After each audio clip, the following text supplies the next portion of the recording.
Welcome back. Politics now. President Trump appears to be losing some support in some of his supposed California strongholds, according to a new poll out this week from the Institute of Government Studies. That is even the case here in the Central Valley, perhaps the strongest of the president's West Coast strongholds, if you will. So the question tonight becomes, could this alleged slippage have an impact further down the ballot? 17's Robert Price went out looking for an answer.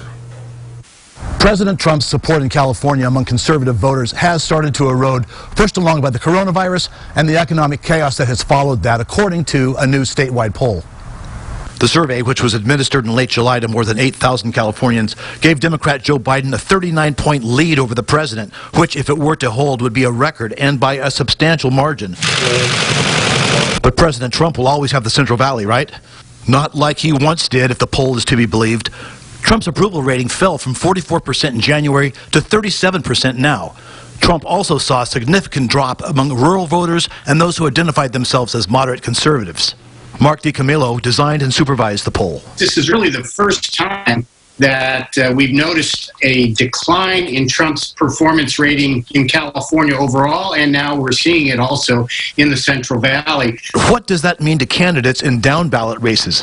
What does it mean, for example, in the 21st congressional district race between Democrat T.J. Cox, the incumbent, and Republican David Valadao, who lost his seat to Cox by just 862 votes 2 years ago? CSUB political science professor Ivy Cargile says Trump's tumble in the poll absolutely could have an impact. The top of the ticket matters because it can influence the down ballot races, especially if some of the candidates are in tough spots. Now, where I think it will play a role would be like in the race between T.J. Cox and David Valadao. If Trump's numbers were a bit higher, then I think that it would be imperative of the Cox campaign to really buckle down and really strategize in regards to being able to link Donald Trump to Valadao. Her colleague, Jeannie Craybill, said the down-ballot fallout will be much less severe in the 23rd congressional district for Congressman Kevin McCarthy, the well-funded House Minority Leader and Trump ally.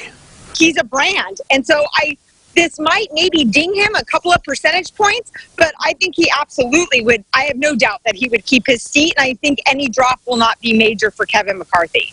And he can afford a couple of percentage points. The closest race of his career was 2 years ago when he won 63.7% of the vote. Democrat Kim Mangon of Quartz Hill is up against Goliath. Of course, we might want to take all this with a gigantic grain of salt. All you got to do is look back to 2016 to remember that polls are fallible. In Bakersfield, Robert Price, 17 News.